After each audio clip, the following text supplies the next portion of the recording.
Hello, we are here for another Web Dev Office Hours. If you are showing up and have some questions and just want to throw them in the chat, I'll get to them. Otherwise, today I'm going to be working on writing tests with Cypress IO for a weather app that we made. So I'm going to pull up my terminal and get my dev server running so that we can see what that weather app looks like.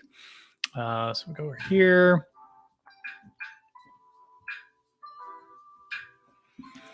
And this is what we got. We have some randomly generated location, but I can also do Oregon.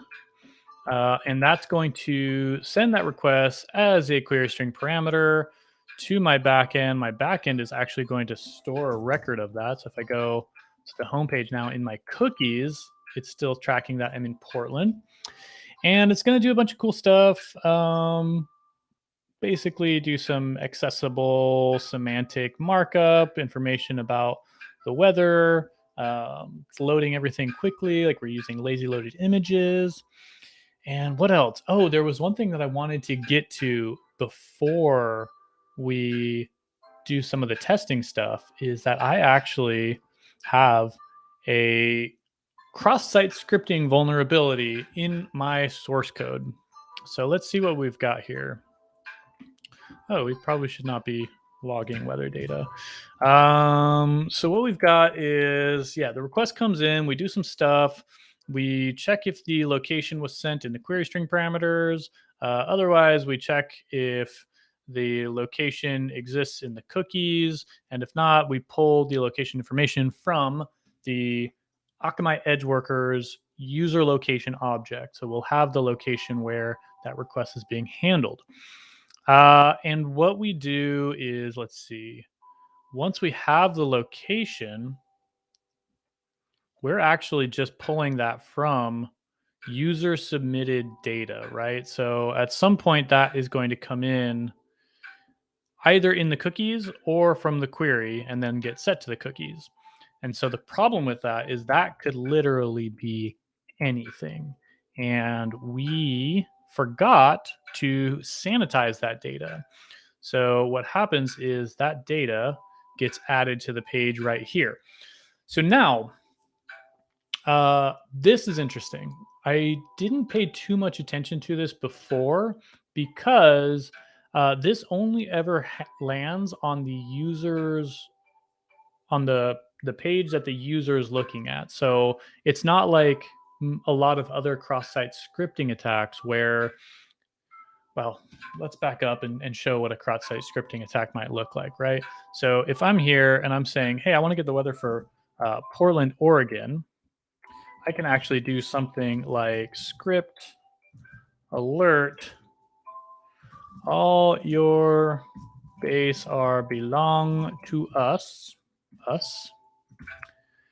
and then close that script, and then I can say Portland, Oregon. So now if I load that, we can see that in fact that script gets added to the page directly. All my base are belong to them now.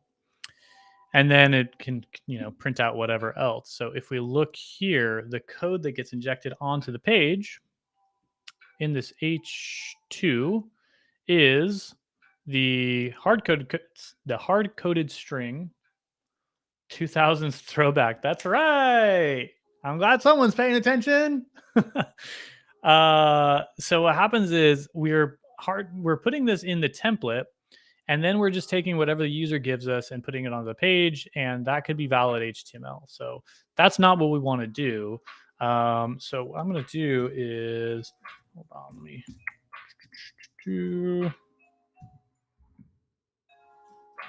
pull something up because I want to take a look at some notes. Boop, boop, boop. So we're going to do a couple of things. I think I'm just going to create a function here that can escape that. So let's say export function escape Oh, this is always the hardest thing. Do you do capital H, capital T, ML, or do you do just the H and then HTML? And it looks like GitHub Copilot is recommending we do lowercase for the rest. And look at that. It's even going to write the function for us. I had some notes up so I wouldn't have to spend too much time remembering how to do all these things, but it looks like it's got us. So let's see. Give me 1 minute. And yeah, that mostly looks like my code anyway. So we're just going to stick with this because this will work. And we'll walk through it really quick. What this is this is a function. Let's give it a little bit of a type definition. So it knows that it returns a string or it accepts a string, which is the text. And then it's going to search for any of these characters, to replace any time that it sees those. So ampersand, less than, greater than, double quotes, and single quotes. And it's going to replace those characters with their corresponding HTML entities. AI coming for our jobs in 20 years. Hopefully, I'm going to be like living on a yacht and not working in 20 years. But I actually don't think that's going to be the case. I think code like this, or like tools like GitHub Copilot, are going to help us write code faster. So think of it like how printing press made being an author faster and easier, right? Like it didn't get rid of authors; it just helped them code fast or write faster. And with it's escape HTML. Oh, capital HTML. Well, GitHub Copilot says otherwise. So anyway, tools like GitHub Copilot, they still require someone to look through the code and make a call on whether it's good, whether it's bad. Like sometimes you get some crazy garbage. Sometimes you get some hateful slander in the recommendations because it's all based on stuff that people are putting online. So, that ain't cool. Okay, cool. So where we are now is with this escape HTML, we can go down to our code where we're printing out that location. And I think I'm actually going to do it in one place. So location is going to equal that. Location is going to equal that. And then we're just going to do one more little cleanup and say that location is going to equal escape HTML on the location. All good. So now if we go back to our application and reload, and that is going to look really terrible, but this is what we're basically hoping for, is we're not seeing that JavaScript running on the page anymore. We're just seeing it being printed there. So I can go back and fix that to the original location and we're all good. I just wanted to share that. The thought process here was we kind of didn't look at it before because this is only ever going to run on the user's page that's looking at it. So if I look for Portland, Oregon, that's only going to run on my browser. So I'm not going to try and hack myself, right? Where cross-site scripting is a big issue is if it gets stored in a database and then that JavaScript can be run on someone else's browser. So where is the vulnerability? Where is the vulnerability here?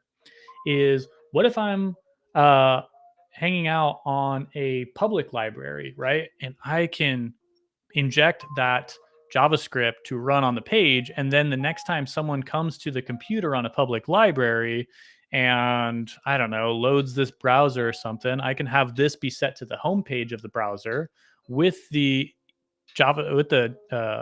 cross-site scripting attack in the page already, and maybe it I don't know, tracks them or steals their Bitcoins or whatever. So a little bit of a more complicated attack vector, but still very real and something worth paying attention to. That anytime you take user generated content and you're going to put it into HTML, you want to escape that HTML. So that's that. We're going to go ahead and not worry about writing the test for that because we're moving on from writing unit tests. And today, what I wanted to focus on was getting up and running with Cypress.io. So Cypress.io is a really cool testing library that actually will let you, it looks like this. It lets you run like a simulated browser with all your tests. Let's just kind of watch this for a second. Cypress. I'm going to turn that off. Stop talking. Go away. So we're just going to see what it does. So yeah, that's it. That's it running. Like this is your application. And over here on the left is all of your tests. So it just does all this stuff automatically. It's super cool. And it's a really handy way, especially if you're doing front end applications, to test the code and make sure that things work the way they're supposed to run. A little bit easier than if you're doing unit tests, which is what we were using Vitest for. Any questions on that so far? All good? Everyone having a good time? Let's see.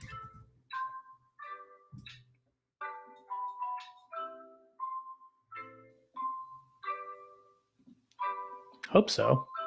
Okay, let's see. Let's get back to getting started with this. So let's look at the docs really quick. And boop, boop, boop, boop, boop. We'll do get started, installing. I get down to the NPM version. Whoop. We'll take that.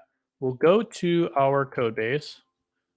We can stop running the application because, well, we'll do that again in a moment.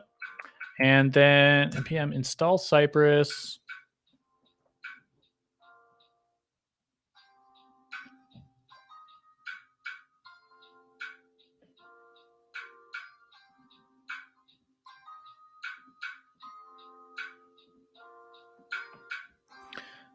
Probably should have done that off the stream because that's going to take a while, but it's all right.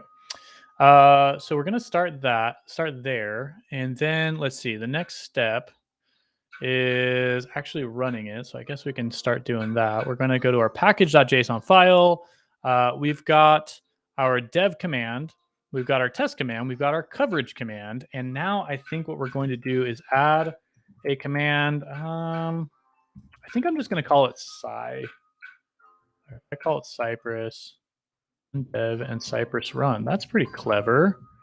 Good job, GitHub Copilot. I'm going to rename it but we need to run npm run dev and Cypress. Is Cypress easy to use? That's a good question. I think for a lot of people, it will be easy to use. A lot of the syntax around writing tests is it's very similar to jQuery. So if you have any experience with jQuery, it's going to look very similar, where you like grab an element on a page based on the HTML tag or the ID or the class name. And then you can kind of traverse up and down, and you can fire click events, and then you can write assertions like, say, hey, after I click this button, I expect this pop-up to show. So our application is actually relatively simple. There's not a whole lot of interactivity. There's just this like one form that you can submit. So yeah, it should be all right. We'll see, I guess. But it should be all right.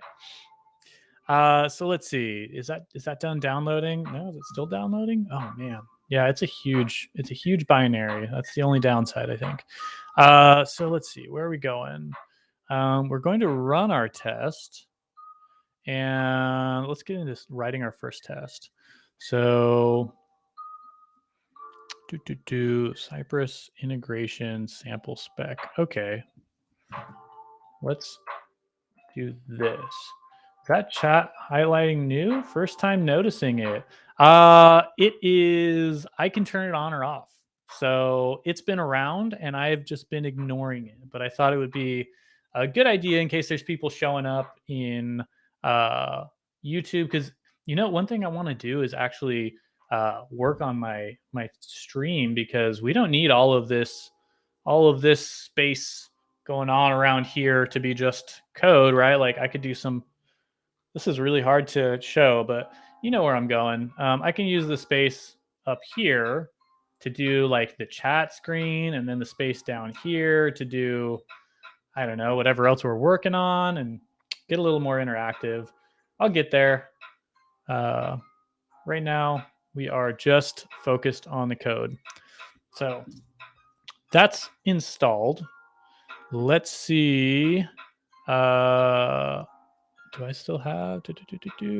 I think the traditional approach for Cypress is to have a folder called .cypress,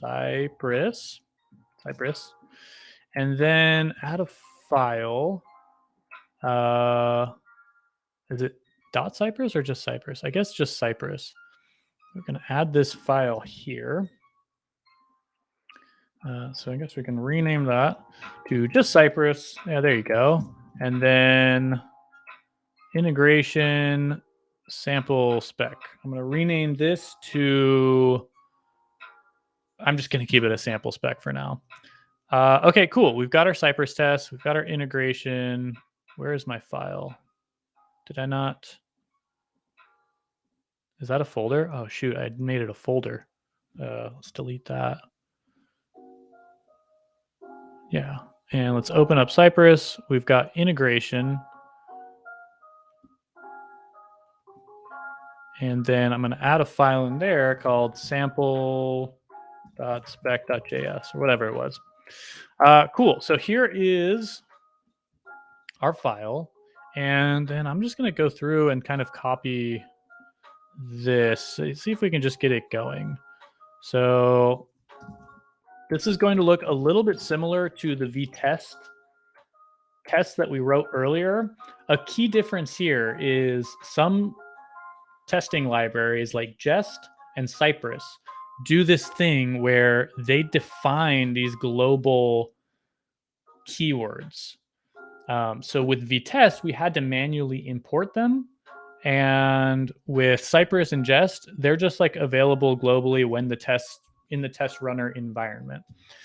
So that's cool. There's pros and cons to both. I kind of like the Vitest approach of having to explicitly import everything, because that gives us a little bit more of type definition into what they actually are, what they expect, how they work.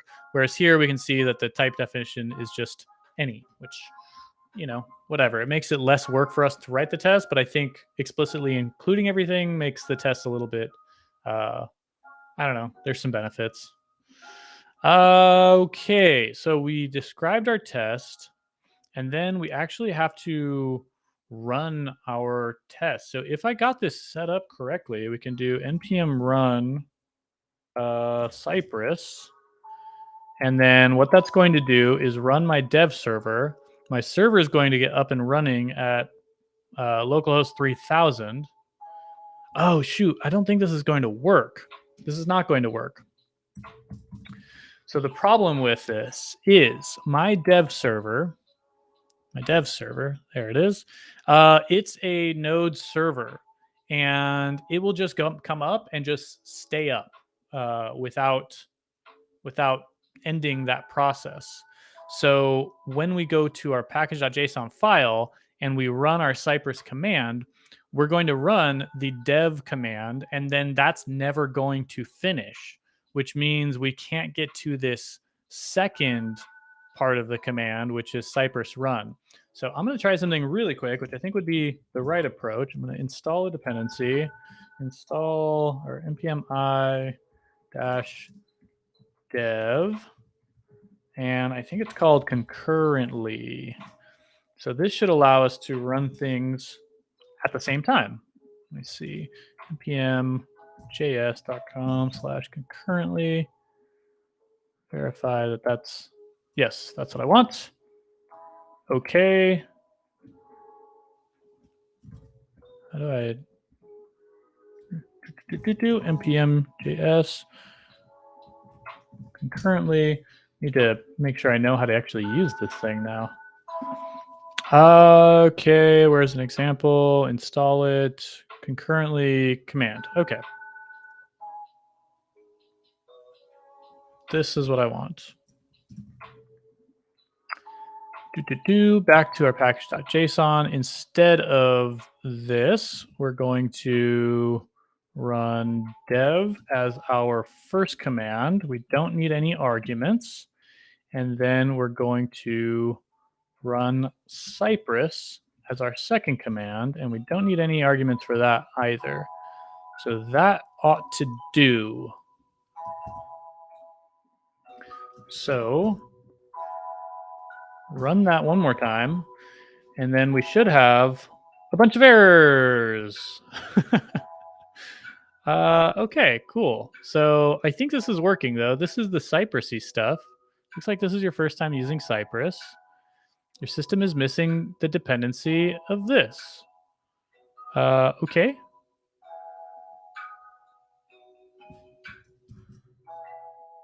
Now we're going to get into the fun stuff. Debugging dependency requirements. Okay, so dependencies. It's because I have a weird setup where I'm using WSL. No? Environment dependencies. Okay, did I not do that right? Required dependencies. Linux. If you're not using one of the above CIs. All right, let's try this. Installing Cypress, WSL. There you go. I think this is the issue. First, install the prerequisites package using the command that relates to your Linux distro. Okay. Download this random thing off the internet and install it. All right, okay, sure. Let's do that. Because why not?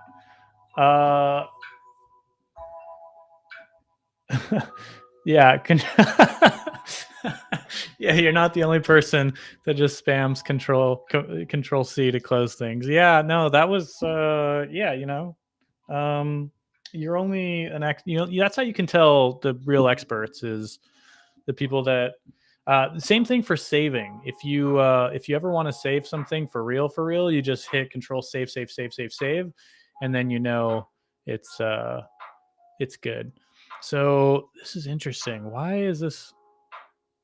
If you're losing, okay, let's see if I just need this. Okay, let's stop that command. Let's hit that. Okay, sudo, do the same thing, please. I'm not showing the password. That's fine. Okay, everything's installed. I want to continue. Yes.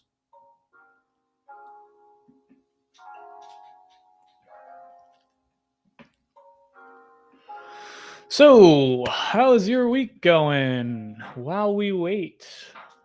If you ever want to impress your relatives, just do whatever command this was. Doesn't really even matter what it does. In the terminal, they will be blown away, and then they'll ask you to fix their printer. Unable to fetch some archives. You run apt-get or try with fix missing.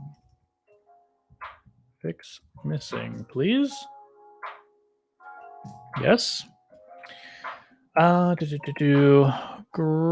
Aborting install. That's a happy path. All right. So maybe it's not the Linux option. System requirements. Windows. Do I need to do this? No. Run binary.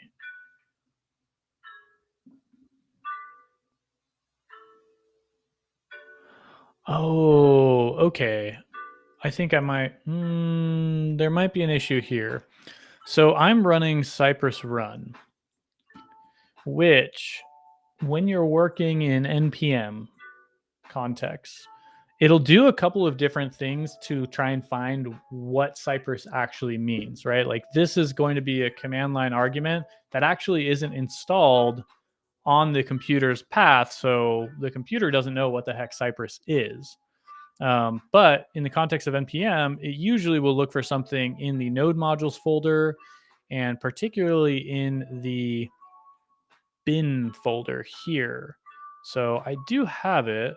So I wonder if I can do .node modules /bin/Cypress. And maybe that will do. I don't really feel too confident about that, but we'll give it a try. Nope. Okay. Install that and run Cypress again. Okay, let's sort this out. Whoop, whoop. Search for this. When running Linux, Cypress needs an X11 server. Okay.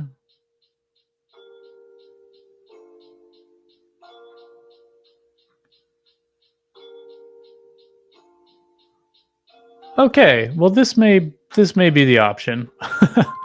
Let's run some experimental stuff to see if we can just get it to work. Okay, so that was not a fix, but what we're doing here is passing a node environment variable and then calling the command. So hopefully, fingers crossed, I don't have to install some random thing off the internet, which I would totally do, and it looks like I'm going to have to do anyway.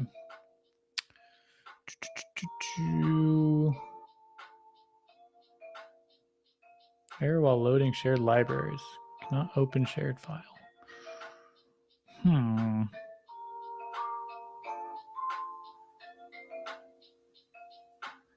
Welp. I guess I could have done this before.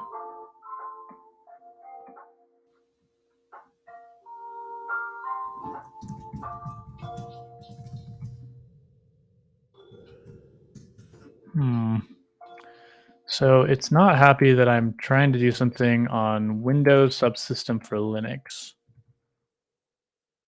I'm gonna have to do this thing. Okay. So first install a prerequisites package. We need to have an xserver to display the Cypress UI. Can use any other similar tool. Okay, well, we'll get started with that, I suppose. Don't mind me while I install stuff.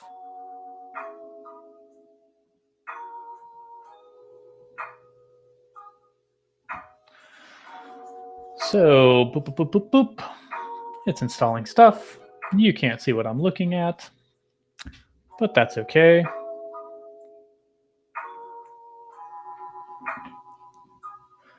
And then the next things are bash RC. Okay. We're going to get into some weird, funky stuff today. Hopefully by the end. What? Okay.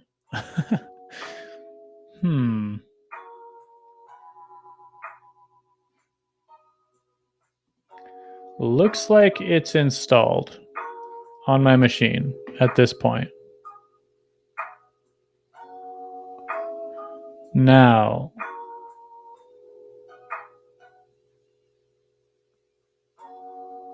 I guess I have to start it. XVC. What are advantages of using Linux? That is a great question. Give me 1 second. VC X serve.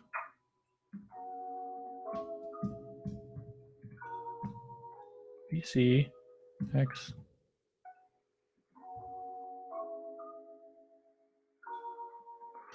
Well, I don't know how to do that. So what are the advantages of using Linux? Sometimes I go back and forth. Sometimes it's just it makes it, you get a lot of street cred. You can just you can push your glasses up and say actually Linux is the best operating system. No, I'm just kidding. If I offended any Linux users, well, I am a Linux user, so So the advantages are, one, if you are deploying things regularly to a Linux server, the work that you do in your development environment will match what, like, the code that's going to run in your server environment. And like 99% of the applications out there or websites are running a Linux distribution anyway. So that's one advantage. Another advantage as a Windows user is that because a lot of applications are built to run on Linux, a lot of users, how can I say this? Well, a lot of documentation around like tutorials and building stuff is written with Linux in mind. I think another big example is a lot of the development community uses Mac OS, and Mac OS runs a Unix style operating system. So a lot of those commands look very similar to the same commands that would work on Linux. So Linux and Mac are very close together. Windows, not so much the same. So if you try and install like web development tools and command line tools and things like that, unless they're designed to work in both environments, it can just be more difficult to do web development stuff in Windows, in my experience. So that's why I switched to using Linux several years ago. Now, there's some big downsides to using Linux as well, particularly around which applications are available for your operating system. Way more things are available for Windows, and still a lot more are also available for Mac OS.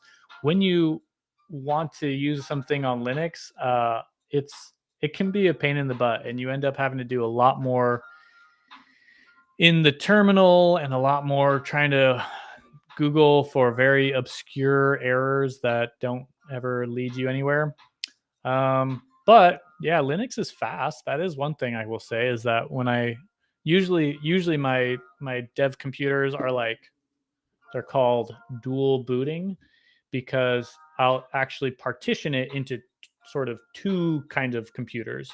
And on one of them, I'll run Linux, and on the other, I'll run Windows. And the Linux one starts up way faster than the Windows one. So, I don't know. To each their own. Hope that answered the question. Okay, so I have this thing installed now. Now I still have to do some bash RC.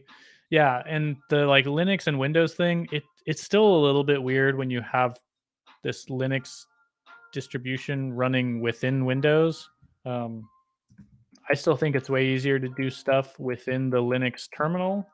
It's more consistent. It works a lot more consistently, but you also run into these weird errors where it's like, I don't know, it looks like I have to install this other application to like work around the WSL stuff. We'll see. Okay, so I have to have an xserver to display Cypress UI from the Linux subsystem. Because what's happening here is, because I have all of my development tooling installed in the Windows subsystem for Linux, there's like a little bit of a difference between the actual Windows operating system and like the Windows subsystem for Linux. So it's telling me that Cypress wants to run, because of where I installed it, within the WSL.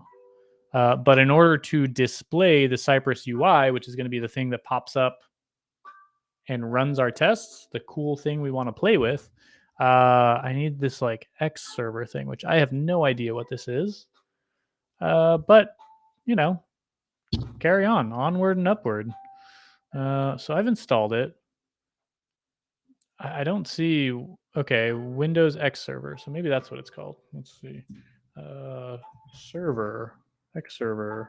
I can't find it. Maybe I should have done a start menu thing. Let's see. Oh. Let's try running that one more time. Took a chance there and actually showed my downloads page, which could have been bad. Not because I download anything too bad. This is my work computer after all, but You never know. It's always like really stressful when you live stream something.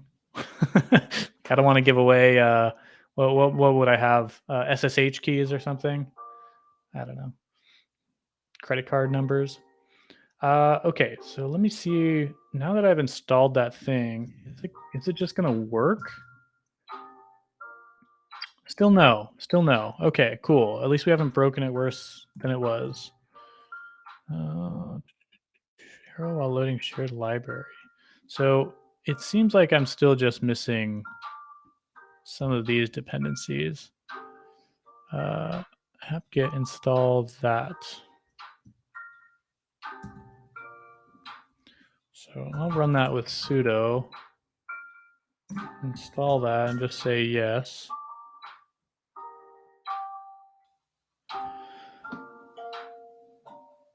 And why is it saying 404 not found? Huh.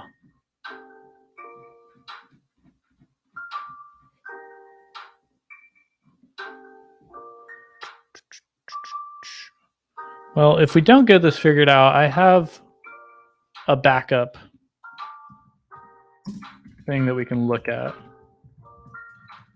Fix missing. You're not capable to know what any of this means. Yeah. When I get big in the future, sure. No, if I get big in the future, it's going to be because people like to see me fumbling around and not knowing what the heck I'm doing. And hopefully my boyish charm and dashing good looks will carry me, so I don't actually need any talent.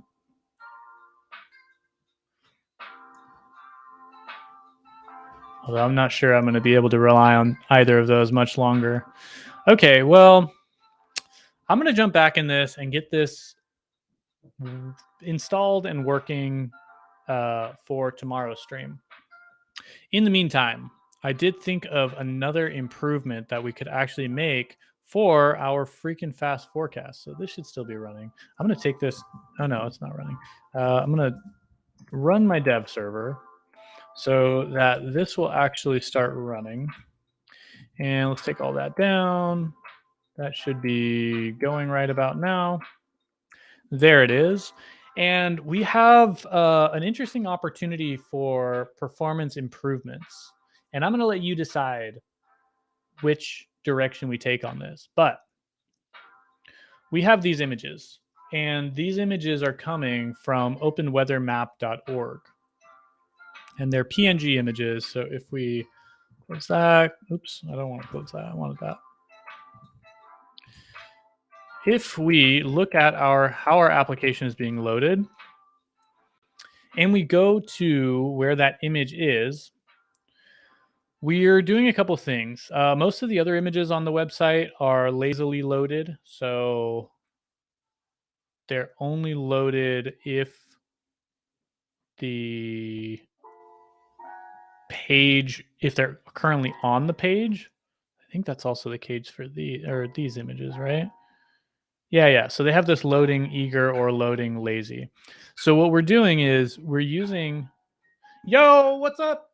Front end horse, Alex. Glad you're here. Were you streaming earlier?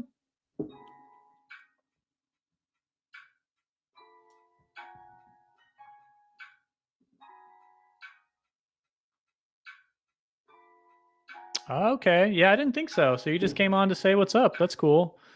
We were going to do some Cypress testing stuff, but apparently because I'm using Windows WSL, Cypress was not a happy path to get started on that.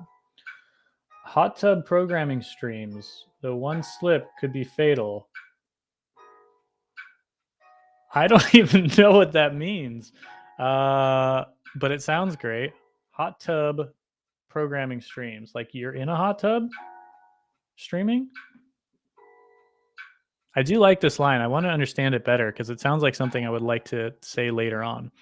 But getting back to what we were sort of looking at, that used to be a big thing on Twitch. Oh, really? Well, that's what I get for being a noob. So we've got this weather app. We want to make it super fast. I'm letting you guys decide which direction we go on how to fix this, but we have a bunch of these icons and they're all being loaded. For the most part, they're all being loaded except for this one up top lazily. And that's because if the user comes to the page, they only want to see the current weather. We don't want to block some of that bandwidth or take up some of the download time by loading 48 or however many potential different icons. We want to only load the ones that are on the page as they're needed, so on demand. So let's see what this actually looks like, right? Because it's kind of cool. Let me go kind of small there, reload, and we can see the weather for Portland is, it's not great, but it's all right. And if I clear out my network request, what's up, Brent? Dang, you got the little horsey emojis, the Tross codes emojis on Hey Austin Gill. That's great. I need to get some of those. There's a lot of work I need to do on my Twitch stuff, but anyway, so check out this network request, right?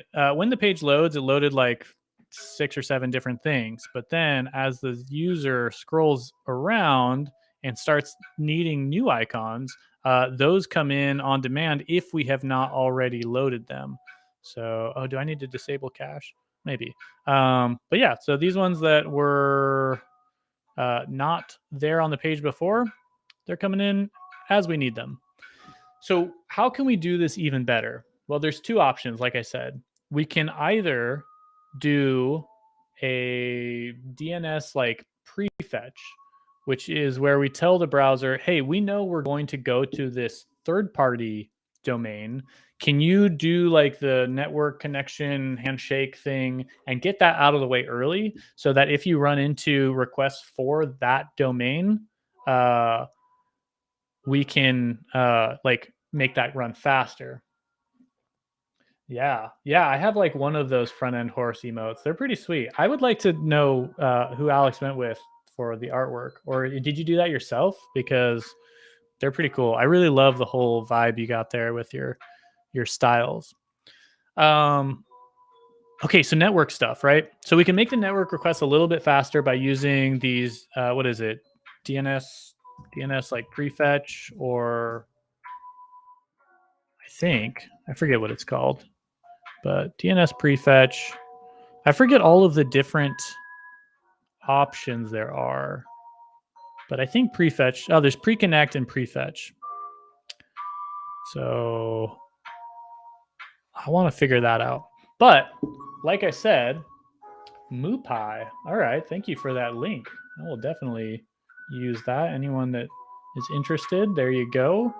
So the other option is we can also just not use these PNGs. We can use SVGs. And generally speaking, let's see, like this. Is it going to tell me how big this thing is? Preview. How do I see? There you go, 2.6 kilobytes. So, what's that?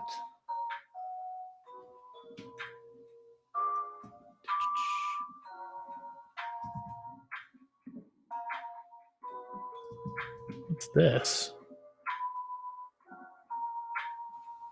Etelic.info.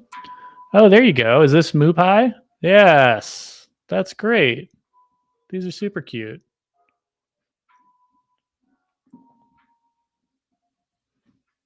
Oh, I've seen these ones before. These are awesome. Okay, back to getting back on track, losing focus here.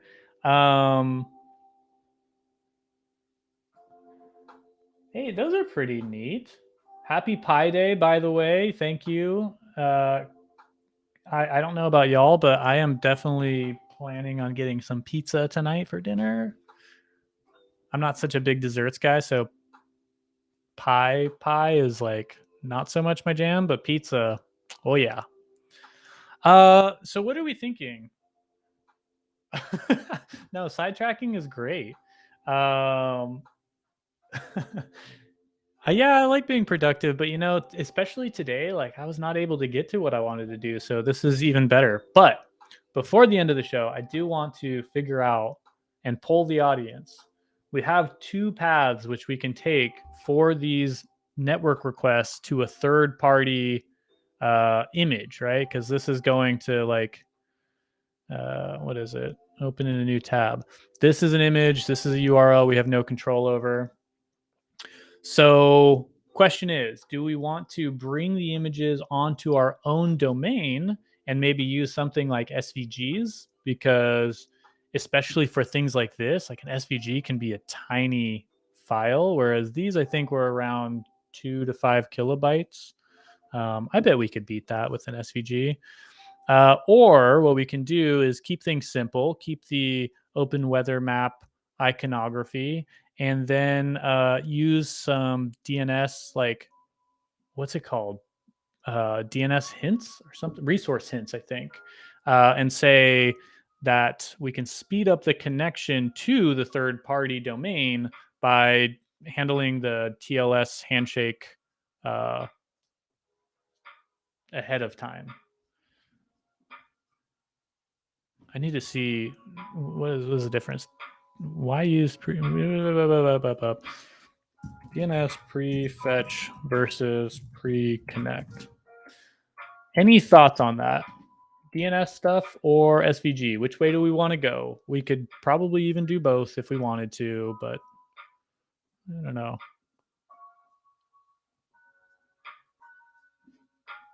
All right, I see it. So y'all just want to sidetrack me.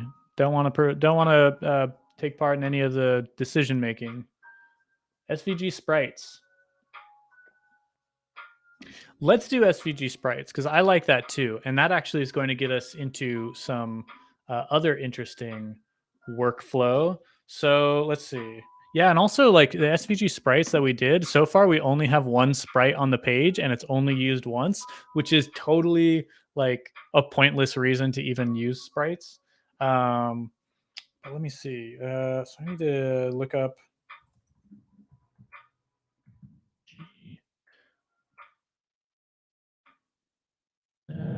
There's a service. There's a service that was just created recently that can take raster files and generate SVGs out of them. So I think what I want to do is take these ones and turn them into SVGs. Let's see. I have it in my bookmarks.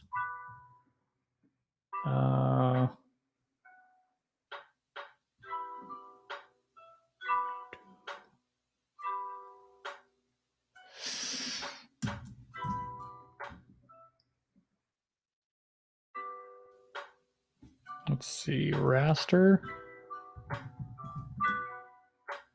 Got it. Perfect. Just in time. So there's this service called svgcode.de or SVG Code, most likely. And Vector Magic. Vector Magic I've heard of before, yes. And that should work as well. But in this case, I want something that's kind of web-based. So let's see. Let's take our little image here, right? And how do I do this? Can I just copy and paste it? Do I have to open from my files? Oh, I hate opening from my files because I never know what's in there and it's always going to pop up. And don't show anything. Nothing too embarrassing. Okay, cool. So what we're going to do is take this file and save it. And we'll leave it with the exact same name because I think that's going to make it easier to reference it later since the name is going to be dynamically injected from the API anyway. So let's open an image. Let's get that one that I just did. It should do some magic. It's going to make a freaking terrible SVG. So maybe this is not the best approach. But oh, I can paste an image. I could have just done that. That's nice. Here's what I'm going to do, just so you can see what my process would look like. Actually, what my process would probably look like is find some weather SVG like kit and then use those. But in this case, I wanted to play with this tool. So we're going to copy this SVG. We're going to go to another service called SVGOMG. You can also use this as a CLI tool, but I don't have that quite ready. So then what we can do is paste that, and that lets us get a little preview, and you can actually bring the precision way down and save some bytes, which that made it look even worse. So that actually made it have more bytes. So maybe we just leave it the same, huh? Yeah, we'll just leave it the same. Okay, so we've got our SVG. And now we have to come back down to the area where we defined our SVG sprites library. And the way that these work is, let's see, let's get these a little bit. Burp. You have an SVG tag, which is defined in the page, but that tag is completely hidden. So hidden with ARIA attributes, hidden with CSS, and you actually don't even see it at all. So if I go down in my code, there it is, my little SVG, totally hidden. And what we can do is take that, and inside of that SVG, you can make these defs. I guess that's what I would call it. So you can have these def. Oh no, sorry, I put it in the wrong place. You have one defs, and inside of that, you have these symbols. So I'm going to paste my SVG in there. I think I'm going to give it a name, like a human readable name with some HTML, whatever. And this is, what is this one called? I forget. 04D at 2x. Not very helpful. I could call that like cloudy. Sure, we'll call it cloudy. Cloudy. And what we end up with is an SVG that what was that, like half of a kilobyte? So we're saving like a quarter of the actual data being sent from the user, or that the user has to download. And in addition to that number of bytes that we're saving, we're also having fewer network requests. So how we use this, though, I need to change all of the tags of SVG. Oops. Yeah, to symbol. I can get rid of this, get rid of the version, and then I need to give it an ID. So in this case, I'm going to call it the exact same name that the API is going to give me back. That way I don't have to do any sort of like mapping an icon name to a more human-friendly name. And that should work. So now that we've got that, let's go up to our image, which is here somewhere. There it is. And I'm actually going to copy it from somewhere else. We have, here we go. This is what I want.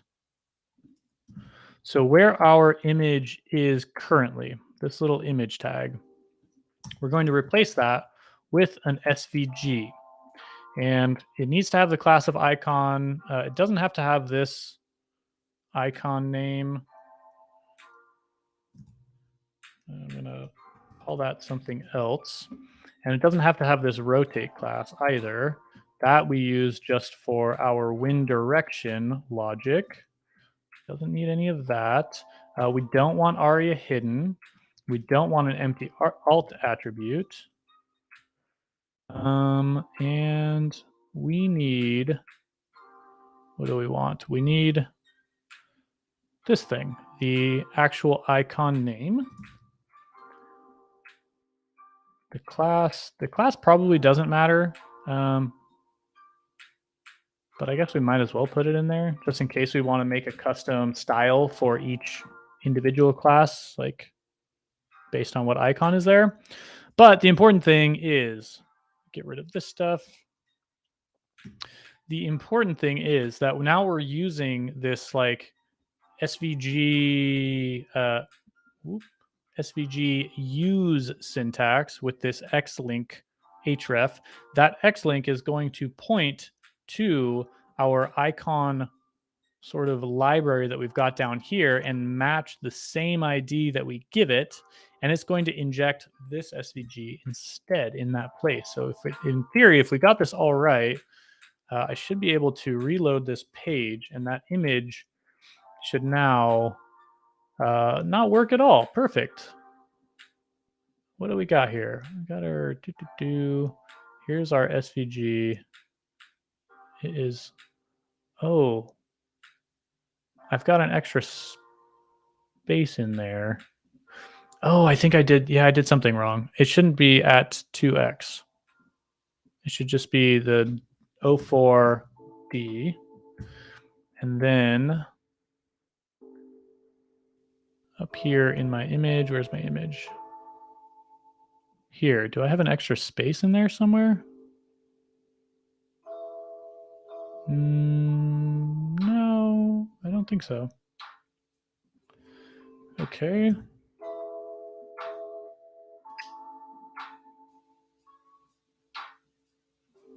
I see. I'm missing something. My class doesn't have a closing double quotes either. There we go. Let's reload that and see what we've got here. Broken page. No, probably just reloading. No, probably just broken. What's up? What's up? Just reloading? No, just reloading. Okay. Hey, look at that. There it is. There's our tiny little icon. So now we have another challenge, is that because it's an SVG and this SVG's width and height is set to 1em, it's just going to be 16 by 16 pixels. So why do we do that? Because having this class of 1em kind of makes it easier for our SVG icons to adapt to whatever context we put them in. So we want them, I mean, usually if you're making like a button and you have like an arrow icon next to it, you want that SVG to automatically size to match the text that it's next to. It's more convenient, but it also means that all of our icons are going to be tiny. Because we want them to be 100 pixels, we can actually make that a little bit easier by just giving it some font size. Yeah, it's super nice. And I can't take credit for that. I learned that, I mean, web development, it's all about standing on the shoulders of giants. But the cool thing is now we can also just target this and say something like font size is 100 pixels, right? And then that's going to get right on in there, same size as it was when we had it. So I'm going to give myself a little bit of a hint or trick here and do 100. What's the closest like nice size to 100? Because I feel like, I guess 96 might be it for sizing utilities. I don't know if anyone has paid a ton of attention to that, but I feel like things like Tailwind, like they don't use 100. They probably use 96. Where am I? I want to create some utility classes. I want to do one for font size. So we've got a rotate, border. Here we go. I'm going to say this is size of, what do I want? I want to do this syntax. Boop. I'm going to do one for 64 and one for 96. And then we're going to map over those. And yeah, I guess we've got our size, return, a string,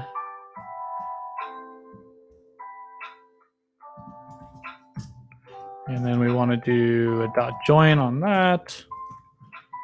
Okay. That looks right. I guess it might be easier to read if we use the curly bracket and then return.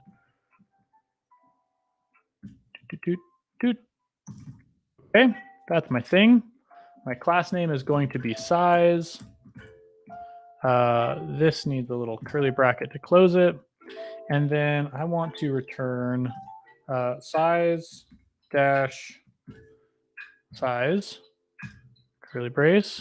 No, not width and height. Thank you. I want font size to be,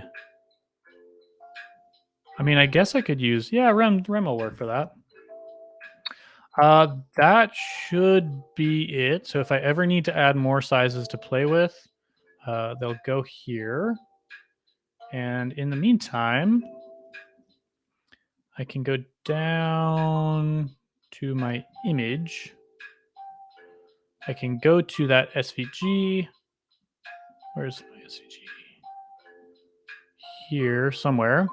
And so it gets the icon, it gets a custom class for the icon ID in case for some reason I want to make it a little bit more flexible. And then it's going to get another class. I actually don't need a custom thing. I can just do size of, what is it, 96, right? Okay. I mean, those clouds, they don't look too bad, right? The ones that I copied over. Hey, it's working. Cool. So now the trick is quick question. What are my favorite pizza toppings and why is it pineapple and ham? The funny thing about it is that actually is my favorite pizza topping. I get that you're just like trying to get me, but it actually is. I love pineapple. My significant other is an Italian. Yeah, you know what? You don't like pineapple on pizza. Yeah, I'm not gonna yuck your yum, but hey, don't yuck my yum. You know what I'm saying? But funny story, my significant other is Italian, like legit born, raised in Italy. And it almost ruined our relationship that I put pineapple on pizza. And anytime we go to visit Italy, I try and find someone that will make like a pineapple pizza, and they look at me like they're about to crack me over the head with a wine bottle or something. So, you know, to each their own, but I really like the innovative nature of Americanized, bastardized pizza where with like all of the crazy ingredients like barbecue pizza. Chef's kiss. One of the greatest things. Pizookie, you don't find that in Italy. Pizookie, you know, take a pizza, take a cookie, match made in heaven. Oh, you've never tried pineapple with jalapeno? Yeah, you got to try that. That's like, I was turned on to that recently as well. I just like that, like sweet. Sweet and spice. You know, it's nice. You're right. Cool. Let's see how many of these other ones I can knock out. So now it's time to break the application. Oh, pineapple pizza. Okay, the way I'm going to do this is actually make this a little bit easier on myself and go to okay, please stop. Thank you. Go to the API, find the icon. No, go to the one call API docs, find the icon, how to get icons. There should be, yep, there you go. These are all the icons that I can expect to get. And so we're going to open, actually, I can just copy the image and paste it there. Yeah, we can allow that. Sure. Hey, man, come on. You have like a perfect circle and you're going to not give me the perfect circle SVG? That's kind of annoying. So then we'll run over here. We'll paste the markup. We'll see if we can get it any smaller. It looks like 257 bytes. That's pretty good. We can save some bytes by taking the precision way down, and we don't lose any real quality there. So we'll go way down on that. Get it to 195 bytes. Copy that, and we'll go down to our library here. So in my defs will do the same thing. This is the process. You could actually get this even smaller if you actually just wrote it as a circle, which heck, I could probably do that by hand. Symbol. Let's do that by hand. Get rid of that. View box is 100. Let's say circle. Shoot. I had so much confidence going into this, and now I'm gonna back out because I don't know how to do it by hand. That's all right though. Cool. Next step is we got our little icon. We definitely want to copy the name so we can reference it later on.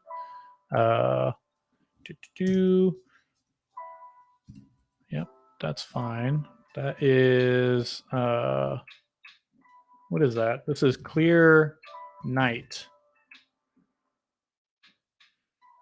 And one thing that I'm a bit anal about is making sure that these are alphabetized or alphabetical order.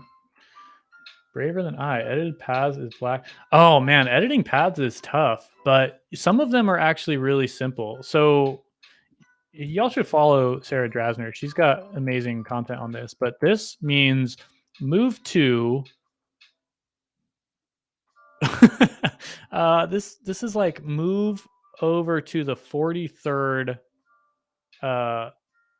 43 units. Move 43 units over. And what are the units? Based on the view box. 0, 0, I have no idea, but 100, 100 says 100 width, 100 height. So we're going to move over. We're not going to move down. We're just going to move over 43 units. And then we're going to draw some sort of arc with a curve. I can't tell you, but the circle syntax should be easy. I should do it. I should try it. We'll see by the end of this if I can do it. Okay, so we've got this one.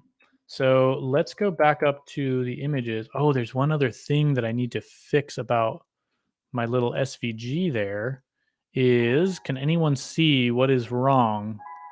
What we lost by replacing the image with an SVG? Anyone? Anyone?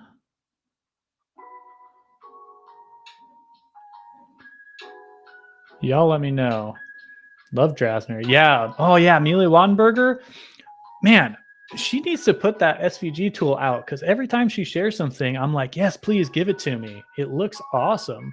And I mean, I get that it's going to be a tool for learning SVG, but the stuff that she's doing with it, it looks like it's going to be great, like functionally to actually use.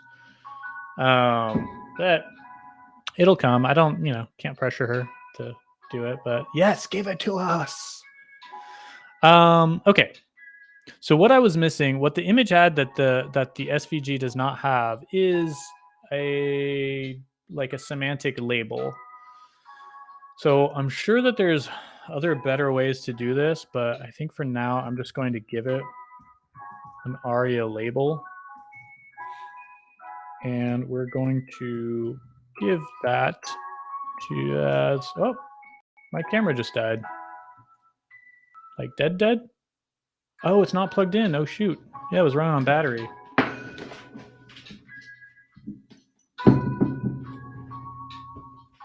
All right, silly me. Well, back to the crappy camera for now.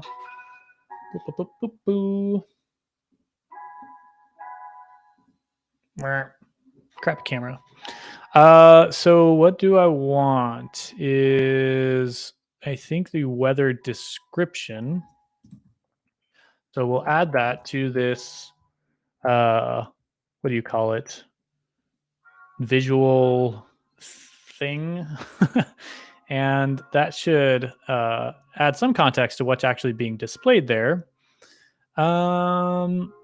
Okay, so now the next thing we do is I want to copy this and I want to find all the other images on the page.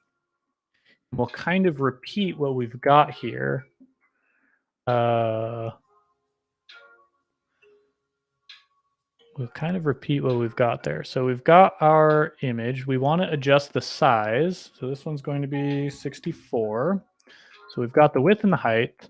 We are not, there's no way to do the lazy loading, which shouldn't be a problem because we're just not going to load the images anyway. So we'll avoid that network request altogether.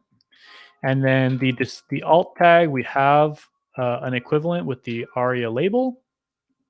And then the last thing is just making sure that the icon is the one that we're looking for. So we'll take this, and every reference to that icon we will replace.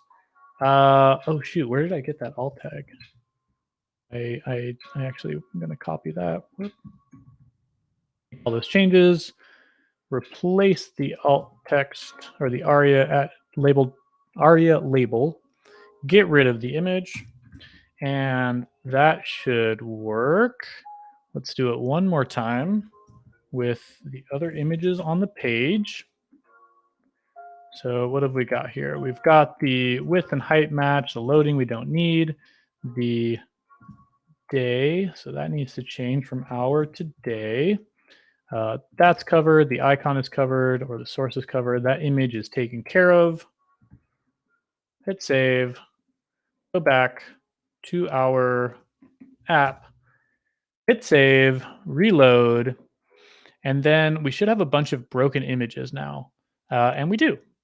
So now we can see that things are not working. That should not be working. Get rid of that. Get rid of that. Oh no, actually I want that. I guess I can't get that. Boop, boop, boop. Emotes, great. Those are the only tools we need. Let's copy the image. Let's paste the image. Let's copy the SVG. We'll move back over here. We'll paste the markup, get it as small as possible, and copy that. And then we'll go down. And this is how the rest of the workload is going to look. Is actually can probably just copy that, replace that, and copy that, replace that, and then this will be the clear day. So what have we got? Any updates? Do I have any updated good weather coming my way? Man, you know what we can actually, what we can probably do, in fact, no, we can't do what I was going to say. I was going to say we can just like make a loop that gets all of these, but I actually need the SVG code. So that wouldn't work. Paste markup. Man, these are really coming out ugly. Once again, if you were to do this yourself, you would actually you can get smaller file sizes, and which, you know, when we're talking about bytes is hardly the time to worry about that. Let's see if my camera's going to work now. You can come on now. Let me change that camera setting back because I don't like this one. Much better. Yeah, so with like an icon library, you could probably do much better, definitely in design, than what we have here. But I'm going for convenience, especially considering how much of this is going to be manual stuff. So we've got clear day, clear night. I think this is, what is it, cloudy day? Few clouds. Few clouds, scattered clouds, broken clouds. Oh, that's going to be a lot to copy and paste. I'm going to stop marking them. Let's do that. Let's just do a bunch at the same time. So copy this image. Oh, shoot.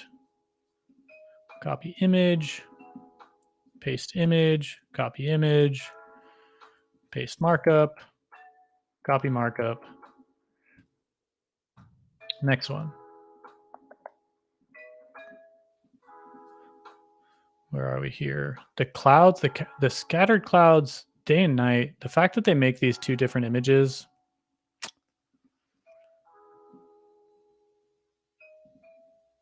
Copy image.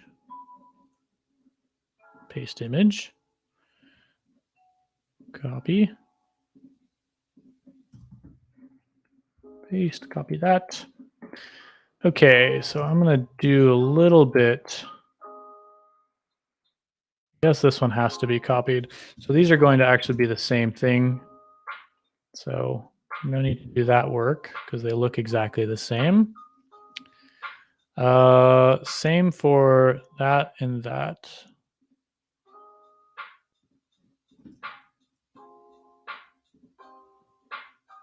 Did we already do that? We already did that one. That's for day and for n. Cool. So we can copy this and just change the name.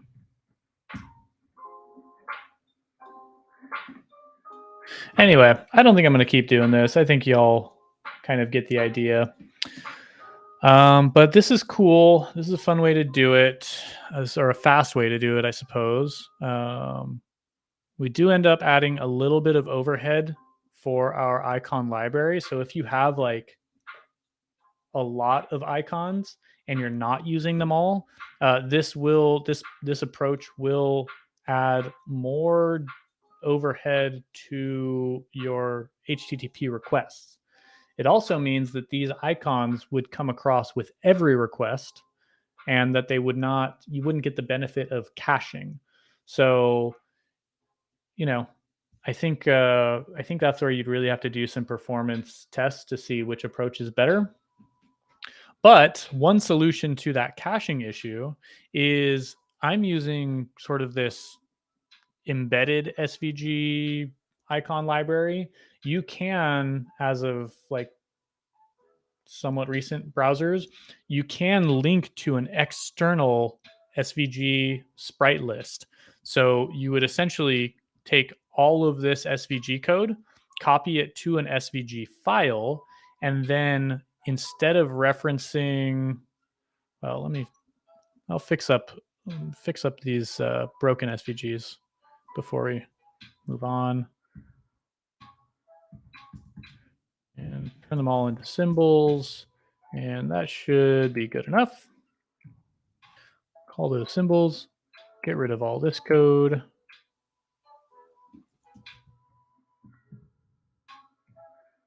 And then I need to give these IDs, right? So we'll say ID equals, and what do I have? Day, night. This is going to be O2 day, O2 night. This is O3 day, night. No, I got something wrong there.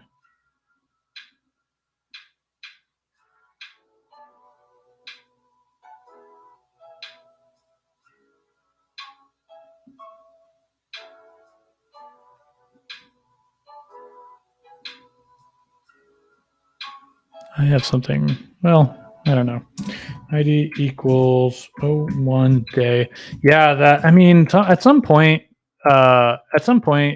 none of this matters, right? Like, there you go. Like, how much come on, I'm copying SVGs and shaving off like 300 bytes of data. Who cares? But for some reason, like there's just like crazy developers like myself that are like, no, every single ounce actually matters. And then you look at my actual code, like when I deploy it, and it's creating cardinal sins of other parts that actually make an impact on the application. 1 millisecond faster. That's right. It's man. Sometimes I tell you, sometimes it's wild. Like my job sometimes is to make something 300 milliseconds faster. You look at anything in nature, anything in like real life, reality, and you're like, when would 300 seconds actually make a difference? I have no idea. But then you look at companies like Amazon or Walmart, and 300 milliseconds is like hundreds of thousands of dollars or millions of dollars. So it's pretty crazy. But yeah, the debate or the question here is, do you put your SVG symbols embedded or do you do an external file? And if you do an external file, at least you can get some of the benefits of caching, because the user would eventually download all of the sprites from a single file, and then multiple page requests they could pull from the cache. Since ours, people are probably just coming for a one-time look at the app, there's not multiple pages. We actually get the benefit of putting it all in one place, all in the same request, and then we don't have any network latency. Of course, you could do even faster by, let's say, like lazy loading and getting the first initial paint fast, but then like lazy loading the external SVG sprite. I don't know. There's like a million ways you can look at that. Let's actually close up. Yeah, I know. You think about this stuff. Why do I think about this stuff? I don't even know. Okay, so where are we? We've got our arrow. That's great. We've got first day, first night, second day, second night, third day, third night. And then we've got fourth day, fourth night. Okay, so we reload that. We go to our application. We should start seeing some of these missing images fill in. We don't see any of the missing images fill in. And of course, it's because it's looking for the number 10 day. Well, I can't just leave my app broken like that. This is another interesting downside that we didn't account for, is what happens if your icon is broken. With a broken image, you will see the alt text written out onto the page, if there is alt text. With a broken icon, SVG icon, well, in theory, like, it really shouldn't be broken. That shouldn't happen. But I guess you could say the same about images, right? So now I need to actually get this working so that I feel better about myself and I can feel validated because my parents didn't love me enough when I was a child. I'm just kidding. I shouldn't say that about my parents. They were great. Okay, really terrible little drops of like potential turds coming down. Maybe this is when we don't want the precision quite so low. That's when you start getting some funkiness. So those look close enough. And we're increasing the size, so we'll keep it there so that we aren't actually adding bytes. Copy that. This is 10, right? So did I just do that wrong?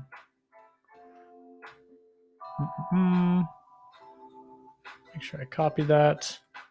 You know, do you guys ever try to paste something and then accidentally hit Control C, and then the thing that was pasted in your clipboard is suddenly gone? That's the worst.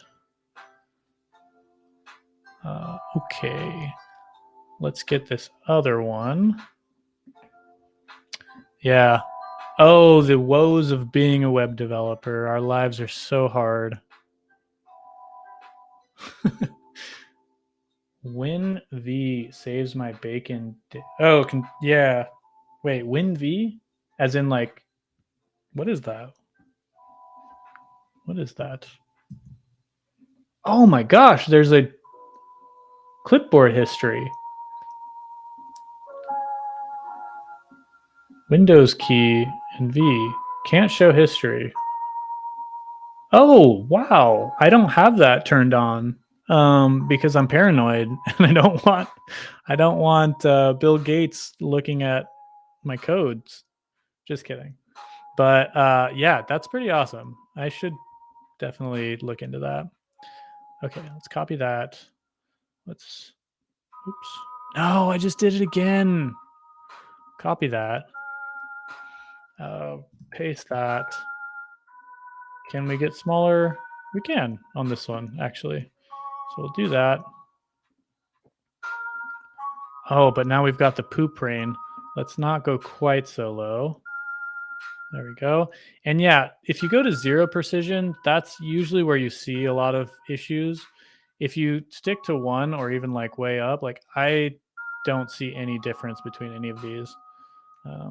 But what that actually does is that's what shows the precision of these, like how many decimal places it should have.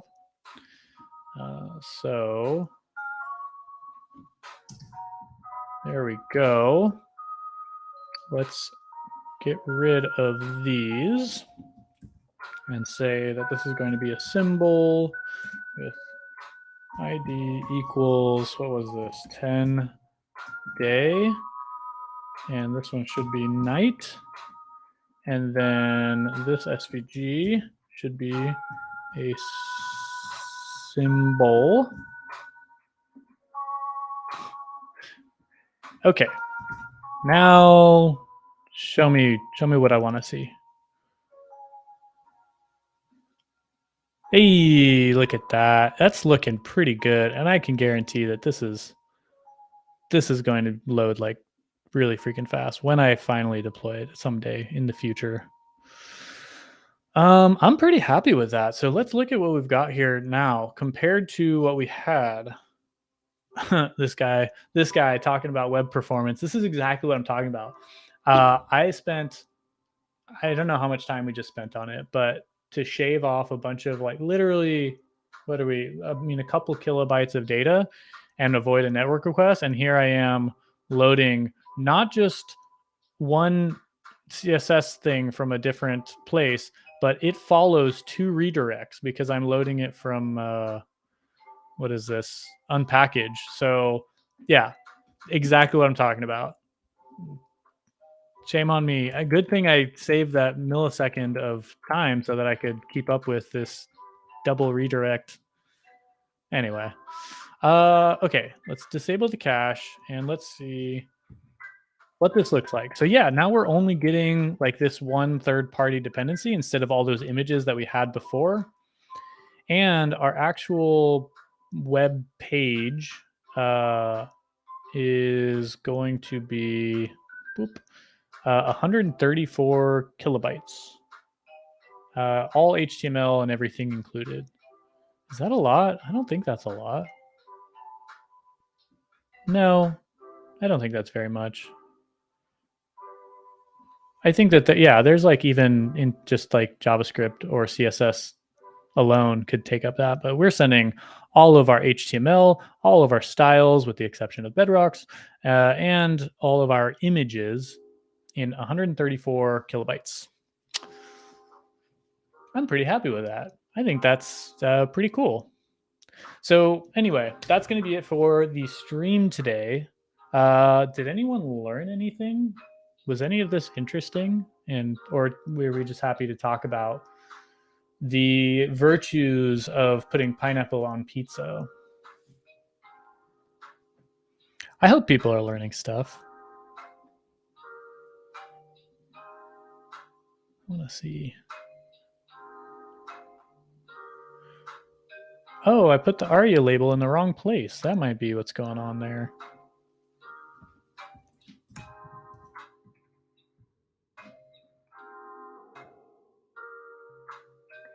Things I learned. Let's cut that. That should be there. Where else do we have that? ARIA label, you should be on the SVG. And there should be one more.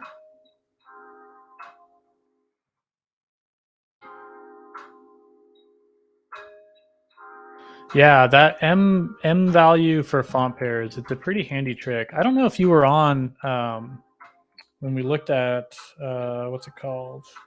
IcoMoon. If you are not familiar with IcoMoon, this is a super cool library or like tool that lets you like find a whole bunch of free to use icons, and you can actually build your whole the whole little icon library definition, like this whole thing. It'll build it for you and generate like all the stuff. So if I wanted, I could do, maybe there is weather, like weather. Not my favorite. Oh, I guess there's some stuff here. So I could have done like, oh, that's not one of the free ones. Let's see. I could have done, yeah, there might be. Okay, come on. Show me the ones that are, there's all of these. None of these are available. Feather. Okay, here we go. So I could have done like, yeah, let me get the lightning cloud from that. Let me get the regular cloud from material icon. Let me get the semi-sunny from type icons. You have 6? Yeah, your issue is you only have 6. I have like, yeah, icons. That's a great one. This one is particularly cool though, because once you have your little library, nope, that's not it. Oh, but I will say the navigation stuff kind of kills me. Once you have your little library, what can you do? No, I don't want to do that. My selection, no. I think it's in here. It's the yeah, you like get the code.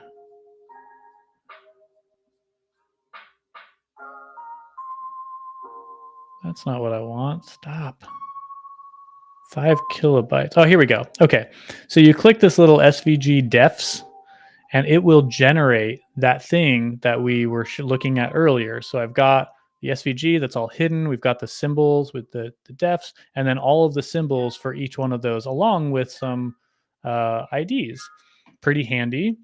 And then it also gives you the CSS that you may want to add to your project. So this is actually where I got that width and height 1M thing. Like it's just like copy paste ready for you, and it's got the current color for the stroke and the fill. Also a hot tip if you're working with SVGs. And then once you have your symbol in place and your CSS in place, then you can go to each individual icon and you can say, cool, give me the code for this one. And that will show you how to use it. Or, oops, you can modify it, which is cool. Get the code, or you can, get each individual symbol as well and still that CSS. But really, if you've gotten the full defs thing, then you should only need this first block. So that's my tips for today. Thanks for hanging out. I'm going to get this. I'm going to get the Cypress stuff figured out tomorrow before I get on the stream, so that tomorrow we can just get into writing some tests and actually testing this stuff. But I'm really happy with how this turned out. Thanks for recommending going the SVG icon path, because I think it's more interesting. I like that better, although the DNS prefetch stuff could have been cool as well. Cool. Let's find someone to raid, right? Because that's the thing to do that we did last time. I also need some more. What do I want to do? Burp, burp, burp. I need some more. I need to follow more people on Twitch, because every time I come on, all the people that I follow are not on. So, Splashly.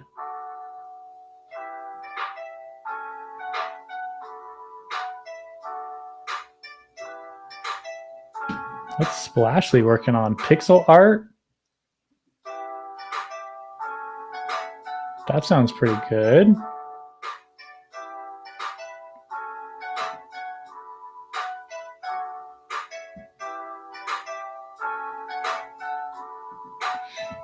All right, we're going to check out Splashly's channel. So, right, how do I do this again? I have to go to my channel and chat that we're going to do raid.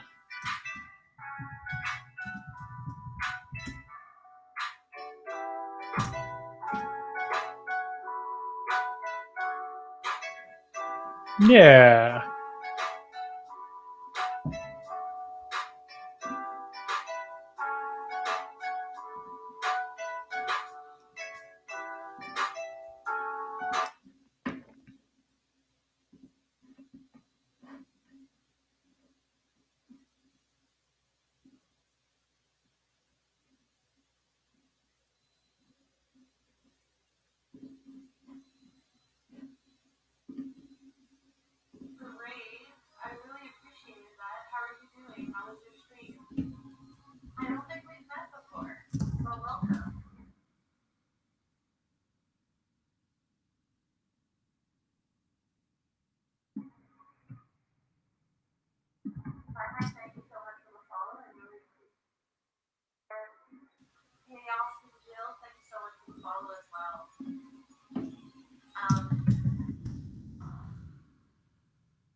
So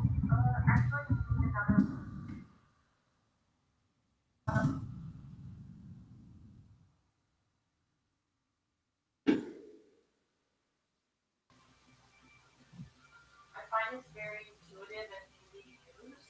So give me a second, I'm just logging in. And then, here we go. Great.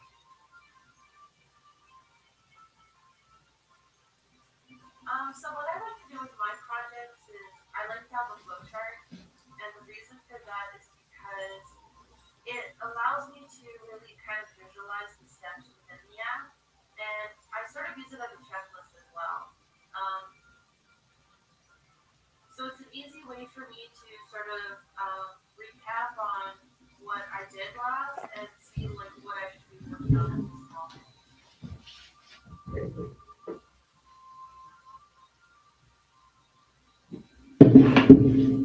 I've been doing it for almost 10 years, still comes along in order on pixel bread all.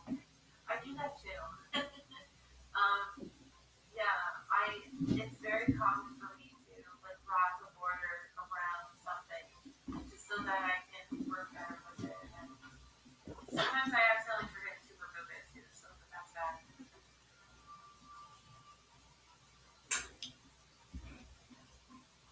We all do that. Oh, that's good to know. That is good to know.